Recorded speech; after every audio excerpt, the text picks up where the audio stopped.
J'avais fini. Cette fois, je le pensais. Il y a eu plusieurs fois dans ma vie où je me suis retrouvé à y réfléchir, à envisager de faire mon voyage de l'autre côté. La dernière fois, j'avais appelé la hotline suicide et j'avais finalement décidé de donner une nouvelle chance à la vie. Pas cette fois. Je me sentais complètement en paix à ce sujet. Cette fois, j'étais vraiment prêt. J'ai glissé la corde autour de mon cou. La corde était attachée à une boucle métallique qui était percée dans la charpente pour être sûr que je n'échouerais pas. J'ai levé mon pied, prêt à descendre de la chaise. Puis, quelqu'un a frappé à la porte. Qui diable pourrait frapper à la porte? J'ai dépensé chaque dernier dollar que j'avais pour louer cette cabane isolée où je pouvais passer mon dernier week-end en beauté et en paix. La cabane la plus proche était à environ 2 kilomètres. La curiosité a eu raison de moi. Ce n'est pas comme si la corde allait se sauver quelque part. En regardant par la fenêtre, je pouvais voir un homme portant un sweat noir, avec la capuche relevée. Il frappa à nouveau, plus fort. « Ah, bon sang !» ai-je dit à haute voix. Je voulais que ce soit paisible, et ce connard ruinait l'ambiance, bousillant mon plan. Je sortis de la chambre simple vers le grenier, et descendis les escaliers où se trouvait le salon, la cuisine et la porte d'entrée. Comme il ne semblait pas partir de lui-même, j'ai ouvert la porte. « Qu'est-ce que tu veux ?» ai-je dit grossièrement. « Bonsoir, monsieur. » dit l'inconnu, un peu trop gentiment. Il avait les cheveux noirs et une barbe bien taillée. « Ma voiture est tombée en panne à environ 800 mètres sur ce chemin de terre, et je me demandais si je pouvais utiliser votre téléphone. » L'homme ressemblait à un vendeur de voitures d'occasion. « Je n'ai pas de téléphone, » lui ai-je dit froidement. C'était un mensonge, bien sûr. « Oh, je suis sûr que vous avez un téléphone. Toutes les cabanes ici en ont un. » Pas celle-ci. J'ai commencé à fermer la porte quand il a mis son pied dans la brasure, m'empêchant de fermer la porte complètement. « Cela ne me prendra que 30 secondes, puis je serai parti. » Sans même lui donner une réponse, je l'ai poussé loin de la porte et l'ai claqué. Pour faire bonne mesure, j'ai également verrouillé le pen dormant. J'aurais dû être plus dérangé, mais vraiment, j'étais juste grincheux à propos du timing du mec, ruinant ma mort paisible. Pourquoi devrais-je aider ce gars de toute façon? Personne ne m'avait jamais prêté main forte. C'est comme ça que ça fonctionne, ce monde cruel. Personne n'en a rien à foutre. Et qui met le pied dans la porte de quelqu'un de toute façon? Je suis remonté à l'étage et j'ai regardé par la fenêtre pour le regarder partir.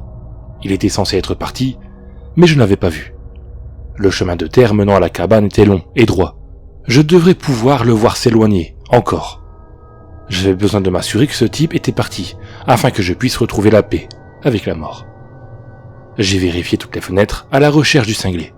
Rien. Il a dû courir ou quelque chose comme ça, et ça l'a fait disparaître rapidement. J'ai chassé ce connard de mon esprit, il était temps de retrouver la paix.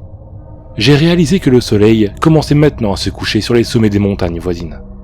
Pourquoi ne pas les regarder? Ce serait mon dernier coucher de soleil, et c'était vraiment magnifique. J'ai tiré le confortable fauteuil inclinable vers la grande fenêtre à l'étage. Des couleurs brillantes d'orange et de rose remplissaient maintenant le ciel. Les nuages ont été brisés, créant l'apparence d'une grande belle voile à l'horizon. Ça y est, mon beau chemin vers l'au-delà s'était présenté. Il était temps de prendre le chemin. Debout sur la chaise, j'ai de nouveau placé la corde autour de mon cou. Je me suis positionné de manière à faire face au coucher de soleil. À ce moment-là, j'étais complètement en paix avec ma mort. Un grand fracas à la porte m'a tellement surpris que j'ai failli tomber de la chaise. « Mais putain !» Cette fois je l'ai crié à haute voix. Une fois de plus, mon beau moment paisible avait été brisé. J'ai enlevé la corde et je suis allé à la fenêtre d'en face pour voir qui avait tout foutu en l'air. Cette fois, ce n'était pas le cinglé à capuche qui se tenait à la porte. C'était une fille. Elle pleurait et paniquait, frappant à plusieurs reprises. Alors que je m'approchais de la porte, je pouvais l'entendre implorer de l'aide. À la seconde où je l'ai ouverte, elle s'est précipitée, claquant la porte derrière elle. Qu'est-ce qui? J'ai commencé à demander. Mais avant que je puisse terminer ma question, elle a tendu la main et m'a serré dans ses bras. Jamais de ma vie, je n'avais senti quelqu'un m'enlacer aussi étroitement que cette fille qui pleurait, le faisait en ce moment. Tout mon comportement a immédiatement changé. Je l'ai enlacée en retour. « Que se passe-t-il? Qu'est-ce qui ne va pas ?» lui ai-je demandé avec une réelle inquiétude. Elle recula et me regarda dans les yeux.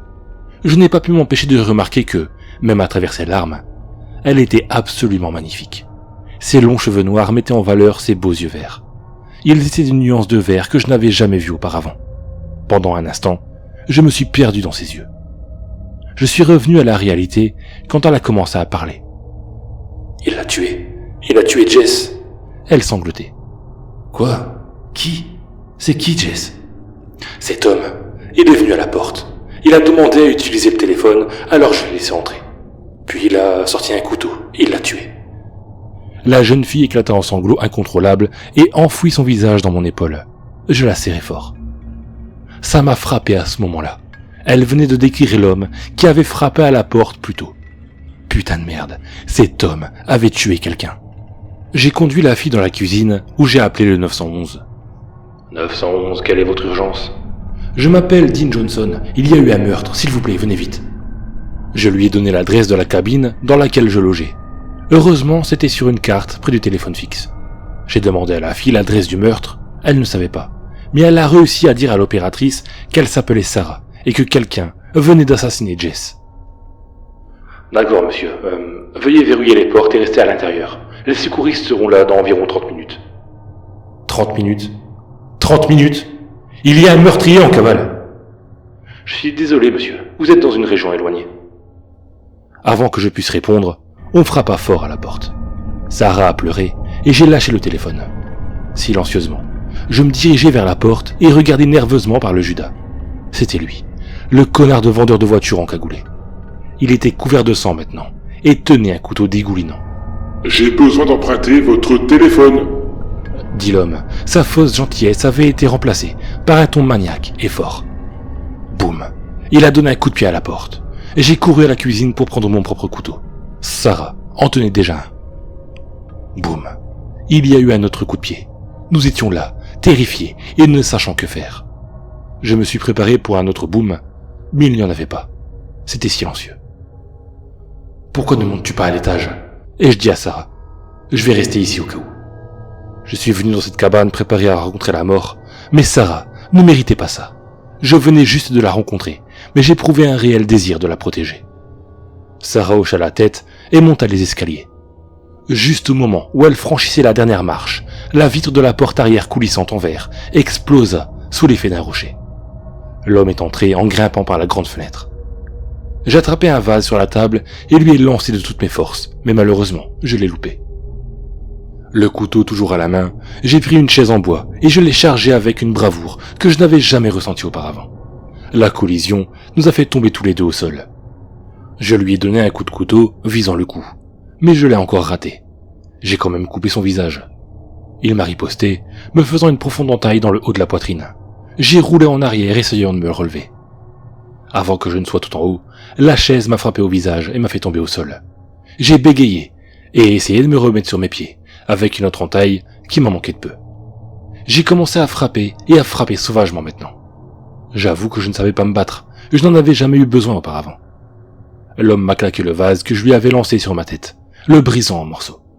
Il m'a piétiné le visage et j'ai perdu connaissance. Je revins à moi quelques secondes plus tard pour trouver l'homme presque en haut de l'escalier. Sarah criait. Ses cris ont déclenché mon adrénaline et je me suis retrouvé à courir dans les escaliers. Je l'ai plaqué par derrière et lui ai enfoncé mon couteau dans le dos. J'ai essayé de le retenir, mais il était bien plus fort que moi. Alors qu'il se relevait, j'ai vu Sarah courir à travers la porte avec ma corde. Au bon moment, j'ai attrapé ses bras, serrant si fort que possible pendant que Sarah mettait le nœud coulant sur sa tête. Il se battait violemment maintenant. Je savais que je serais incapable de le retenir plus longtemps, même avec le couteau planté dans son dos. Sarah attachait rapidement l'autre bout de la corde à la rampe avec des mains tremblantes. Dans un soudain sursaut de force, le tueur a libéré ses bras et s'est jeté sur Sarah. Je chargeai de toutes mes forces, le poussant vers la rampe. Sarah a également sauté dans le combat. Ensemble, nous avons donné une dernière poussée, renversant le tueur par-dessus la rampe, en dehors du grenier. La corde s'est accrochée.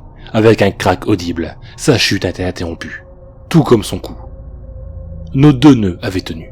Le silence tomba, alors que le corps de l'homme qui avait tenté de nous assassiner se balançait au-dessus du salon, suspendu par un nœud coulant. Mon nœud coulant. Sarah et moi, nous sommes assis dehors, attendant l'arrivée de la police. Elle tenait la serviette de bain sur la profonde coupure dans ma poitrine. J'évitais maladroitement la vérité inévitable qu'elle avait vu le nœud coulant avec lequel j'avais eu l'intention de me suicider. Elle rompit le silence gêné. « Tu allais te tuer ce soir ?» demanda-t-elle sans détour, mais avec une gentillesse qui ne pouvait être confondue.